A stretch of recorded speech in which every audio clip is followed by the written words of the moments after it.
അസ്സലാമു അലൈക്കും വറഹ്മത്തുള്ളാ. പ്രിയപ്പെട്ട 6ാം ക്ലാസ്സിലെ വിദ്യാർത്ഥികളെ, ഇൻഷാ അല്ലാഹ് നമ്മളെല്ലാവരും പരീക്ഷയെ പ്രതീക്ഷിച്ചിരിക്കുകയാണല്ലേ. പാദവാർഷിക പരീക്ഷ നമ്മളിലേക്ക് അടുത്തുകൊണ്ടിരിക്കുകയാണ്. ഇൻഷാ അല്ലാഹ് ഇന്ന് നമ്മൾ നോക്കാൻ പോകുന്നത് 6ാം ക്ലാസ്സിലെ തജ്വീദിലെ പാദവാർഷിക പരീക്ഷയ്ക്ക് വരാൻ ചാൻസ് ഉള്ള തജ്വീദിലെ ആദ്യത്തെ 5 പാഠത്തിൽ നിന്ന് ചോദിക്കാൻ ചാൻസ് ഉള്ള കുറച്ച് ക്വസ്റ്റ്യൻസ് ആണ് ട്ടോ. ഇൻഷാ അല്ലാഹ് നമുക്ക് ചോദ്യത്തിലേക്ക് കടക്കാം. ഉത്തരം എഴുതാൻ വേണ്ടി വരുന്ന കുറച്ച് ക്വസ്റ്റ്യൻസ് ആണ് ട്ടോ. ആദ്യം പറഞ്ഞ ഫസ്റ്റ് ചോദ്യം എന്താണ്? ഖുർആനിൽ നിന്ന് അല്പം പോലും ഹൃദയത്തിലില്ലാത്തവരെ നബി സല്ലല്ലാഹു അലൈഹി വസല്ലം തങ്ങൾ ഉപമിച്ചത് എന്തിനോടാണ്? നമ്മുടെ പാഠപുസ്തകത്തിലുണ്ടല്ലോ അല്ലെ. എന്താണ്? ഖുർആൻ അല്പം പോലും ഹൃദയത്തിലില്ലാത്തവർ തകർന്നു പോയ വീടിനോടാണ് നബി സല്ലല്ലാഹു അലൈഹി വസല്ലം തങ്ങൾ ഉപമിച്ചത്. നിങ്ങൾ 5ാം ക്ലാസ്സിൽ നിന്നും പഠിച്ചതാണല്ലോ അല്ലെ. ഇനി അടുത്തതാണ് യാ നൂന് മീമ് വാവ്, അതായത് എൻമു. ഇത് ഏതിന്റെ ഹർഫുകളാണിത്? ഇത് ആമും ഉന്നയുടെ ഹർഫുകളാണ്. ഇനി അടുത്ത ക്വസ്റ്റ്യൻ ആണ്, ഇദ്ഹാർ എന്നാൽ എന്ത്? എന്താണ് ഇദ്ഹാർ എന്ന് പറഞ്ഞാല്? സുക്കൂനുള്ള നൂനിനെയും തെൻവീനിനെയും വ്യക്തമായി ഉച്ചരിക്കുന്നതിനാണ് ഇദ്ഹാർ എന്ന് പറയുന്നത്. അപ്പൊ ബാക്കിയൊക്കെ പഠിക്കണം. ഇഫാറിന് എന്താന്ന് പഠിക്കണം, ഇഖ്ലാബ് പഠിക്കണം, ഇദ്ഹാം ബി ഉന്ന എന്ന് പറഞ്ഞാൽ എന്താന്ന് പഠിക്കണം, ഇദ്ഹാം ബിലാ ഉന്ന എന്ന് പറഞ്ഞാല് എന്താന്ന് പഠിക്കണം. ഇതിൽ ഏതും ചോദിക്കട്ടെ പരീക്ഷക്ക്. ഇനി അടുത്തതാണ് ഹൽക്കിന്റെ അക്ഷരങ്ങൾ ഏവ. ഹൽക്കിന്റെ അക്ഷരങ്ങൾ 6 നമുക്കറിയില്ല. ഏതൊക്കെയാണ്? ഹംസ, ഗൈന്, ഹാ, ഗൈന്, ഹാ, ഇങ്ങനെ 6 അക്ഷരങ്ങളാണ്. അപ്പൊ അതും കൂടെ പഠിക്കുക. അതുപോലെ തന്നെ ഇൽഹാറിന്റെ അക്ഷരങ്ങളാണ് ഇപ്പത്.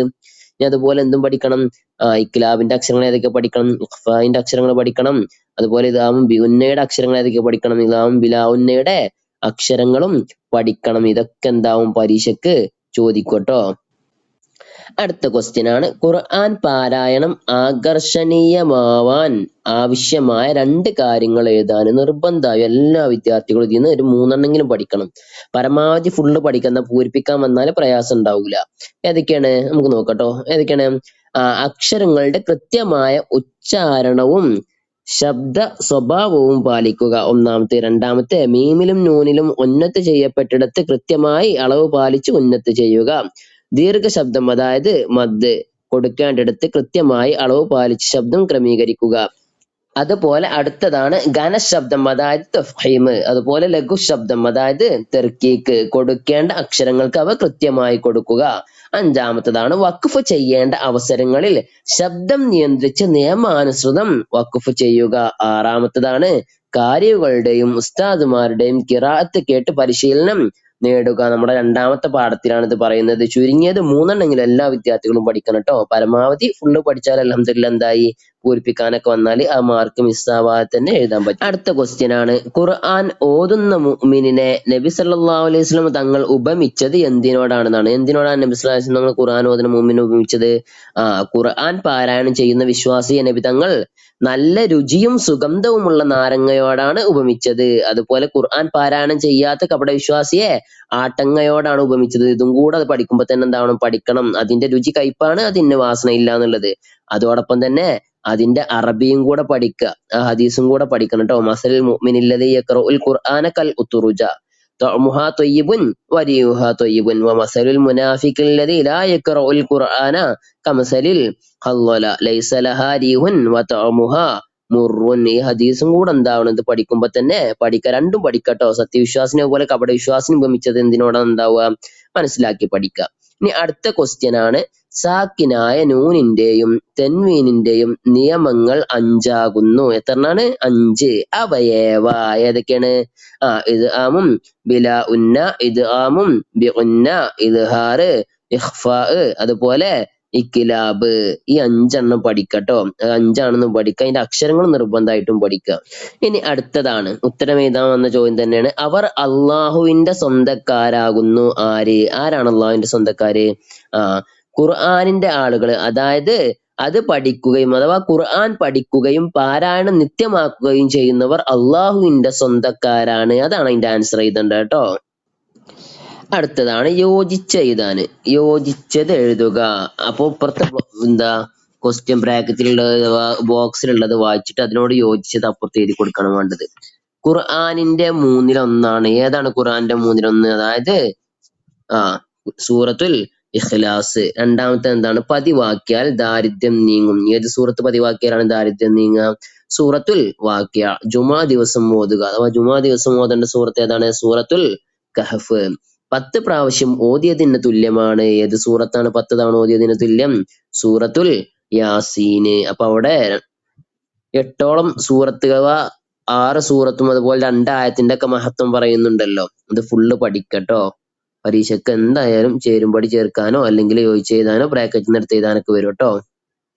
ഇനി അടുത്തതാണ് ശരി അടയാളപ്പെടുത്താൻ. ഖുർആൻ ഓതാത്ത കപട വിശ്വാസിയുടെ ഉപമ. കപട വിശ്വാസിനെ എന്തിനോടാണ് ഉപമിച്ചത്? നാരങ്ങയോടാണോ കൈപ്പങ്ങയോടാണോ ആട്ടങ്ങയോടാണോ? എന്തിനോടാണ്? ആട്ടങ്ങയോടല്ലേ. അപ്പൊ അതിന് ശരി അടയാളപ്പെടുത്തട്ടോ. ഇനി എല്ലാ രാത്രിയിലും ഓതിയാൽ ദാരിദ്ര്യം ഉണ്ടാകില്ല. ഏത് സൂറത്ത് ഓതിയാലാണ്? സൂറത്തുൽ വാക്കിയ. ഖുർആനിന്റെ 1/3 ഏത് സൂറത്താണത്? സൂറത്തുൽ ഇഖ്ലാസ്. സാക്കിനായ നൂനിന്റെയും മീമിന്റെയും വിധികള് 4 ആകുന്നു, 5 ആകുന്നു, 6 ആകുന്നു. എത്രണ്ണാണ്? 5. ഇത് ബിലാ ഉന്നയുടെ അക്ഷരങ്ങളിൽ പെട്ടതാണ്. ബിലാ ഉന്നയാണ്. യാ ആണോ? യാ ഉന്നന്റെ അക്ഷരത്തിൽ പെട്ടതല്ല. അപ്പൊ അതല്ല. കാഫ് ആണോ? കാഫ് അല്ലല്ലേ. പിന്നെ ഏതാണ്? ലാമ് അല്ലെ. ഇതാം ബിലാ ഉന്നന്റെ അക്ഷരത്തിൽ പെട്ടതല്ല. ലാമ് റാഹ്. അപ്പൊ ലാമാണ് അതിന്റെ ആൻസർ കേട്ടോ.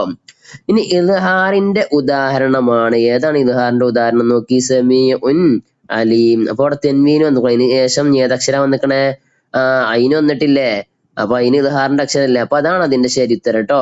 അതിന്റെ അപ്പുറത്തെ ഉദാഹരണം നോക്കി. എന്താണ്? മിൻ മാൽ എന്നല്ലേ. സാക്കിനൂന് ശേഷം മീമ് വന്നു. മീമ് ഇദ്ഹാറിന്റെ അക്ഷരാണോ? അല്ല. അതുപോലെ ആയത്തുല്ലഹും തെൻവീന് ശേഷം എന്ത് വന്നു? ലാമു വന്നു. ലാമ് ഇദ്ഹാറിന്റെ അക്ഷരാണോ? അല്ല. ഇദ്ഹാറിന്റെ അക്ഷരം ഏതാണ്? അയിന്. അപ്പൊ അതാണ് അതിന്റെ ശരി ഉത്തരം. അപ്പൊ എല്ലാതിന്റെ ഹർഫുകളും പഠിച്ചു വെക്കണം കേട്ടോ. അക്ഷരങ്ങളും പഠിക്കണം കേട്ടോ. സുക്കൂനുള്ള അക്ഷരത്തിന് ശേഷമുള്ള അക്ഷരത്തിൽ ലയിപ്പിച്ച് ശ്രദ്ധ ചെയ്ത് ഉച്ചരിക്കുന്നതിനാണ് എന്തെന്ന് പറയുന്നത്? എന്തിനാ പറയണത്? ഇഖ്ലാബാണോ? അല്ല. ഇദ്ഹാറാണോ? ഇദ്ഹാറും അല്ല. പിന്നെ ഏതാണ്? ഇത് ആമാണ് കേട്ടോ അത്. അപ്പൊ പൂർണ്ണമായിട്ട് ഇഖ്ഫാ പറഞ്ഞാൽ എന്താ, ഇദ്ഹാർ പറഞ്ഞാൽ എന്ത്, ഇദ്ഗാം പറഞ്ഞാൽ എന്താ എന്നൊക്കെ പഠിക്കണം കേട്ടോ. ഇനി അടുത്ത ചോദ്യാണ് ഇഖ്റഉൽ ഖുർആന ബിലുഊനിൽ അറബി വഅസ്വാതിഹ. അതിന്റെ അർത്ഥം എഴുതാനാണ്. ആശയം എഴുതാന്. എന്താണ് ഇതിനർത്ഥം? നബി സ്വല്ലല്ലാഹു അലൈഹി വസല്ലം തങ്ങൾ പറഞ്ഞതല്ല. എന്താണ് ഇതിനർത്ഥം? നിങ്ങൾ അറബികളുടെ ശൈലിയിലും ശബ്ദത്തിലും ഖുർആൻ പാരായണം ചെയ്യുക. അപ്പൊ അവിടെ 3 പറയുന്നുണ്ട്. 3 ബോക്സിലായിട്ട് ആ പാഠത്തില്. അതിന് ഏതെന്താവാ അർത്ഥം എഴുതാൻ വേണ്ടി ചോദിക്കട്ടോ. അപ്പൊ 3ഉം പഠിക്കുക. പിന്നെ അർത്ഥം എഴുതാനാണ്. വാക്കർത്ഥം എഴുതാൻ ചോദിച്ച ചോദ്യമാണ്. ഹല്ലല എന്ന് പറഞ്ഞാൽ എന്താന്നുള്ളത്. എന്താണ് ഹല്ലല എന്ന് പറഞ്ഞാല്? അതുപോലെ മുനാഫിക്ക് എന്ന് പറഞ്ഞാൽ എന്താണ്? തഫ്ഹീം എന്ന് പറഞ്ഞാൽ എന്താണ്? മുനാഫിക്ക് എന്താണ്? കപട വിശ്വാസി. അതുപോലെ തഫ്ഹീം എന്ന് പറഞ്ഞാൽ എന്താണ്? ഘനശബ്ദം അല്ലെ. ഇനി അതുപോലെ അടുത്തതാണ് ഹല്ലല എന്ന് പറഞ്ഞാൽ എന്താണ്? ആട്ടങ്ങല്ലേ. ആട്ടങ്ങക്കാണ് എന്തെന്ന് പറയാ? ഹല്ലല എന്ന് പറയാട്ടോ. അപ്പൊ ആ രൂപത്തിൽ അതിന്റെ ഒക്കെ വാക്കർത്ഥം കൂടെ പഠിക്കുക. ഇനി അടുത്ത സാര എഴുതാൻ അഥവാ ആശയം എഴുതാനുള്ള അടുത്ത ചോദ്യമാണ്. വറത്തിൽ ഖുർആന തെർത്തീല. അതിന്റെ അർത്ഥം എഴുതാനാണ്. എന്താണ് അതിന്റെ അർത്ഥം? നിങ്ങൾ ഖുർആൻ സാവധാനവും നിയമങ്ങൾ പാലിച്ചും ഭംഗിയായി പാരായണം ചെയ്യുക. അടുത്തതൊന്നാണ് മസലുൽ മുഅ്മിനില്ലദി യഖ്റഉൽ ഖുർആന കൽ ഉത്റുജ തഅമുഹാ ത്വയ്യിബുൻ വരീഹുഹാ ത്വയ്യിബുൻ. അതിന്റെ അർത്ഥം എന്താണ്? ഖുർആൻ പാരായണം ചെയ്യുന്ന വിശ്വാസിയെ നബി തങ്ങൾ നല്ല രുചിയും സുഗന്ധവുമുള്ള നാരങ്ങയോടാണ് ഉപമിച്ചത്. ഇതാണ് അതിന്റെ അർത്ഥം. ഇനി അവിടുന്ന് കാണുന്നുണ്ട് ഖുർആൻ പാരായണം ചെയ്യാത്ത കപട വിശ്വാസിയെ കുറിച്ച് പറഞ്ഞല്ലേ. അത് അടുത്തതിന്റെ അർത്ഥമാണ്. അതായത് മസലിൽ മുനാഫിക്കില്ലദീ ലാ യഖ്റഉൽ ഖുർആന കമസലിൽ ഹവ്വലതി ലൈസ ലഹാ റീഹുൻ വതഅമുഹാ മുറുൻ എന്നതിന്റെ അർത്ഥമാണ് ബാക്കിയുള്ള കേട്ടോ. ഖുർആൻ പാരായണം ചെയ്യാത്ത കപട വിശ്വാസിയെ ആട്ടങ്ങയോടാണ് ഉപമിച്ചത്. അതിന് രുചി എന്താണ്? കയ്പാണെന്നൊക്കെ പറയണ്ടല്ലോ. അതിന് വാസനയില്ല എന്ന് പറയണ്ടല്ലോ. ആ ഭാഗം അതിന്റെ അർത്ഥാട്ടോ. ഇനി അടുത്തതാണ് പൂർത്തിയാക്കാം, അതായത് പൂരിപ്പിക്കാൻ. ലോകത്ത് ഏകദേശം ഡാഷ് ആളുകൾ ദിനേന ഖുർആൻ പാരായണം ചെയ്യുന്നവരാണ്. എത്ര ആളുകളാണ്? 150 ആളുകള്. ഖുർആൻ പാരായണം ചെയ്യാത്ത ഡാഷ് ആട്ടങ്ങയോടാണ് ഉപമിച്ചത്. ആരെയാണ്? ഖുർആൻ പാരായണം ചെയ്യാത്ത കപട വിശ്വാസിയെ ആട്ടങ്ങയോടെയാണ് ഉപമിച്ചത്. ഡാഷ് എല്ലാ രാത്രിയിലും ഓതിയാൽ ഖബർ ശിക്ഷയിൽ നിന്നും ഒഴിവാക്കും. ഏത് സൂറത്ത് രാത്രി ഓതിയാലാണ് ഖബർ ശിക്ഷയിൽ നിന്ന് ഒഴിവാക്കുക? സൂറത്തുൽ മുൽക്ക്. സയ്യിനുൽ ഖുർആന ഡാഷ്. അപ്പൊ എന്താ വരിക? സയ്യിനുൽ ഖുർആന ബി അസ്വാതിക്കും. ഇനി അടുത്ത ചോദ്യമാണ് താഴെ കൊടുത്ത ആയത്തിൽ നിന്ന് ഇഖ്ഫാഇന്റെ ഉദാഹരണങ്ങൾ കണ്ടെത്തി എഴുതുക. അവിടെ കൊടുത്തിട്ടുണ്ട്, അക്ഷരങ്ങളും കൊടുത്തിട്ടുണ്ട്. അഥവാ കാഫ് വന്നൊരു ഉദാഹരണം എഴുതണം. മിൻ കബില് കണ്ടില്ലേ, സാക്കിന നൂനിന് ശേഷം കാഫ് വന്ന് മിൻ കബിലു. ഇതിലേത് ഉദാഹരണം എഴുതാൻ വന്നാലും സാക്കിന നൂനിന് ശേഷം ഏതാ അക്ഷരം വന്നേ നോക്കുക, അതുപോലെ തെൻവീനിന് ശേഷം ഏതാ അക്ഷരം വന്നേ നോക്കുക. അപ്പൊ പെട്ടെന്ന് മനസ്സിലാവും ട്ടോ. അപ്പൊ ഇങ്ങനെ നോക്കുമ്പോൾ കണ്ടില്ലേ, മിൻ കബിലു സാക്കിന നൂന് വന്നതിന് ശേഷം കാഫ് വന്നു. അപ്പൊ അതാണ് കാഫ് വന്നതിന്റെ ഉദാഹരണം. പിന്നെ എങ്ങനെ ബാക്കി നോക്കുക, ഹുദൻ അവിടെ എന്ത് വന്നു, തെൻവീൻ വന്നു. പക്ഷെ അതിന് ശേഷം എന്താ നിൽക്കണേ, ലിന്നാസി. വ അൻസല കണ്ടോ, വ അൻസല സാക്കിന നൂനിന് ശേഷം എന്ത് വന്നു, സ വന്നു. സ എന്താണ്, ഫാന്റെ അക്ഷരല്ലേ, അപ്പൊ സന്റെ അവിടെ എഴുതി കൊടുക്കുക വ അൻസലൽ. പിന്നെ ഫുർഖാന ഇന്നല്ലദീന കഫറൂ ബി ആയാത്തില്ലാഹി ലഹും അസാബുൻ ഷദീദ്. അസാബുൻ ഷദീദ് അവിടെ അസാബുൻ എന്നുള്ളടത്ത് തെൻവീനിന് ശേഷം എന്ത് വന്നു, ഷീന് വന്നു. അപ്പൊ ഫ അല്ല ഷീന് വന്നാല് അപ്പൊ അസാബുൻ ഷദീദ് ഷീനിന്റെ അവിടെ എഴുതി കൊടുക്കുക. അതുപോലെ ലുൻതിക്കാം അവിടെ സാക്കിനാനൂന് ലുൻതിക്കാം എന്ന് പറഞ്ഞിടത്ത് സാക്കിനാനൂന് വന്നു. അതിന് ശേഷം എന്ത് വന്നു, താ വന്നു. താ എന്തിന്റെ അക്ഷരാണ്, ഫിന്റെ അക്ഷരാണ്. അപ്പൊ താ എന്നുള്ളിടത്ത് എന്താ ഉദാഹരണം എഴുതി കൊടുക്കണ്ടേ, ലുൻതിക്കാം. അപ്പൊ ആ രൂപത്തിലുമാണ് നമ്മൾ ഉദാഹരണത്തിൽ നിന്ന് ഇത് ഇദ്ഹാറാണോ ഇഖ്ലാബാണോ ഫ ആണോ എന്നൊക്കെ മനസ്സിലാക്കാൻ കേട്ടോ. ഇനി അടുത്തതാണ് പൂർത്തിയാക്കാം.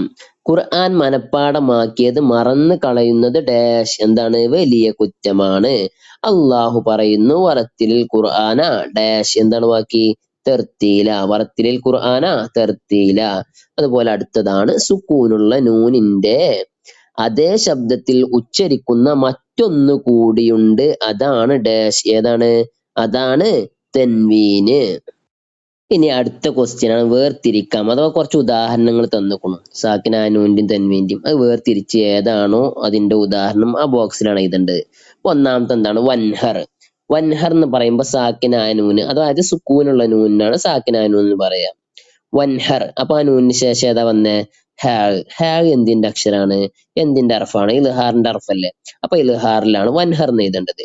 അടുത്ത എന്താണ്, ഹീഷത്തിൻ റാദിയ. ഇതിൽ സാക്കിനാനൂനുണ്ടോ, ഇല്ല. പക്ഷെ ഇതിലെന്തുണ്ട്, തെൻവീൻ ഉണ്ട്. തെൻവീൻ ഏതാണ്, തിൻ തുൻ എന്നൊക്കെ പറയില്ല നമ്മള്, തിൻ തുൻ തൻ, അതിനാണ് തെൻവീൻ എന്ന് പറയുന്നത്. അപ്പൊ ഹീഷത്തിൻ അവിടെ തെൻവീൻ വന്നു. അതിന് ശേഷം ഏതാ അക്ഷരം വന്നിക്കണേ, റാ.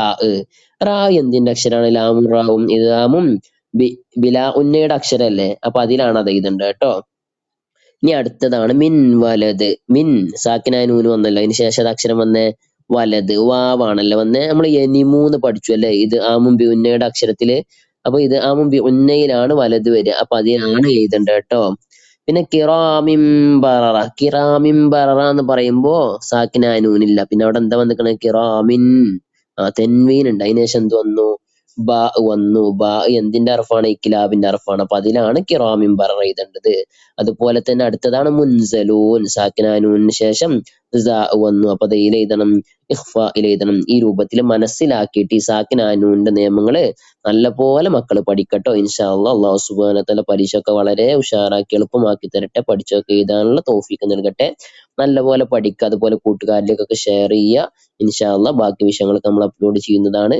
അതുപോലെ തജ്വീദിന്റെ എല്ലാ പാഠങ്ങളും നമ്മുടെ ചാനലിലുണ്ട്. അത് കേട്ട് പഠിക്കേണ്ടവർക്കും പഠിക്കുകയും ചെയ്യുക. ഇൻഷാ അല്ലാഹ്. അസ്സലാമു അലൈക്കും.